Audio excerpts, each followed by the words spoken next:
നമസ്കാരം. കേരളത്തെ കൊന്നു തിന്നുന്നത് CPM മാത്രം. മാസപ്പടിയും മസാല ബോണ്ടും കരുവന്നൂരുമെല്ലാം അതിന്റെ തെളിവാണ്. പിണറായിയുടെ കൊള്ള. അഴിമതിരഹിത സർക്കാർ എന്ന് അവകാശപ്പെടുന്ന പിണറായി സർക്കാർ അഴിമതി മാത്രമേ നടത്തിയിട്ടുള്ളൂ. കാണിച്ചു കൂട്ടുന്നതെല്ലാം കപട നാടകങ്ങൾ മാത്രമാണ്. പിണറായി സർക്കാരിന്റെ കള്ളത്തരങ്ങൾ തുറന്നടിച്ച് പ്രധാനമന്ത്രി ഇന്ന് പ്രസംഗിക്കുകയുണ്ടായി. മുഖ്യമന്ത്രി പിണറായി വിജയൻ അഴിമതിയുടെ പുതിയ മാതൃക തീർക്കുന്നുവെന്ന് പറഞ്ഞുകൊണ്ടാണ് മുഖ്യമന്ത്രിയുടെ കള്ളത്തരങ്ങൾ തുറന്നുകൊണ്ട് പ്രധാനമന്ത്രി ഇന്ന് സംസാരിച്ചത്. സാധാരണക്കാരുടെ പണം CPM കൊള്ളയടിച്ചു തീർക്കുന്നു. കരുവന്നൂരിലെ പാവങ്ങളുടെ പണം എങ്ങനെ തിരിച്ചെടുക്കാമെന്നാണ് BJP ഇപ്പോൾ ചർച്ച ചെയ്യുന്നതെന്നും പ്രധാനമന്ത്രി പറഞ്ഞു. കരുവന്നൂർ വിഷയത്തിൽ മുഖ്യമന്ത്രി കള്ളം പറയുന്നുവെന്നും മോദി കൂട്ടിച്ചേർത്തു. അതേസമയം മോദി ഗ്യാരണ്ടിയെ കുറിച്ച് പറയാനും കുന്നംകുളത്ത് സംഘടിപ്പിച്ച പരിപാടിയിൽ പ്രധാനമന്ത്രി നരേന്ദ്രമോദി മറന്നില്ല.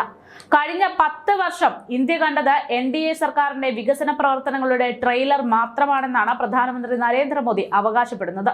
ഇനിയുള്ള വർഷങ്ങളിലാണ് BJPയുടെ വികസനത്തിന്റെ യഥാർത്ഥ കുതിപ്പ് കാണാൻ പോകുന്നതെന്നും പ്രധാനമന്ത്രി കൂട്ടിച്ചേർത്തു. മലയാള വർഷാരംഭത്തിൽ കേരളത്തിൽ എത്താൻ സാധിച്ചതിൽ സന്തോഷമുണ്ടെന്നും ഇത് വികസനത്തിന്റെ വർഷമായി മാറ്റാൻ BJPക്ക് വോട്ട് നൽകണമെന്നും പ്രധാനമന്ത്രി ജനങ്ങളോട് ആവശ്യപ്പെട്ടു. പ്രകടന പത്രികയിലെ പ്രഖ്യാപനങ്ങൾ ആവർത്തിച്ചുകൊണ്ടായിരുന്നു പ്രധാനമന്ത്രി നരേന്ദ്രമോദിയുടെ വോട്ടഭ്യർത്ഥന. മഹാമാരിയുടെ വാക്സിനുകൾ നമ്മൾ സ്വയം നിർമ്മിച്ചു. വിദേശത്ത് പ്രശ്നങ്ങളിൽ കുടുങ്ങിക്കിടക്കുന്ന ഇന്ത്യക്കാരെ സുരക്ഷിതമായി തിരിച്ചു നാട്ടിലെത്തിച്ചു. പണ്ട് കൈകെട്ടി നിന്ന ഇടങ്ങളിലെല്ലാം ഇന്ന് ഇന്ത്യ തലയുയർത്തിയാണ് നിൽക്കുന്നതെന്ന് പ്രധാനമന്ത്രി പറഞ്ഞു. മോദി സർക്കാർ ഇതുവരെ ചെയ്ത ഇത്തരം പ്രവർത്തനങ്ങളെല്ലാം കണ്ട നിങ്ങൾ അത്ഭുതപ്പെട്ടിട്ടുണ്ടെന്നറിയാം. എന്നാൽ ഇതുവരെ നിങ്ങൾ കണ്ടത് വെറും ട്രെയിലർ മാത്രമാണ്. വരും വർഷങ്ങളിൽ വികസനത്തിന്റെ യഥാർത്ഥ മുഖം നിങ്ങൾക്ക് കാണാൻ സാധിക്കുമെന്ന് മോദി കൂട്ടിച്ചേർത്തു. പ്രകൃതി ഭംഗിയാൽ അനുഗ്രഹീതമായ കേരളം, എന്നാൽ ഇവിടെ വിനോദസഞ്ചാര മേഖല വേണ്ട വിധത്തിൽ പ്രയോജനപ്പെടുത്താൻ പിണറായി സർക്കാർ നിൽക്കുന്നില്ല എന്നും വരും വർഷങ്ങളിൽ കേരളത്തിന്റെ പാരമ്പര്യത്തെ അന്തർദേശീയവൽക്കരിക്കാനാണ് മോദി സർക്കാർ ശ്രമിക്കുക എന്നും അടുത്ത 5 വർഷങ്ങൾ വികസനത്തിനും സംസ്കാരത്തിനും പ്രാധാന്യം നൽകുന്ന ഒന്നായിരിക്കുമെന്നും പ്രധാനമന്ത്രി പറഞ്ഞു. കേരളത്തിനും ഇതിന്റെ പ്രയോജനങ്ങൾ ലഭിക്കുമെന്നാണ് മോദി സർക്കാരിന്റെ ഗ്യാരണ്ടി.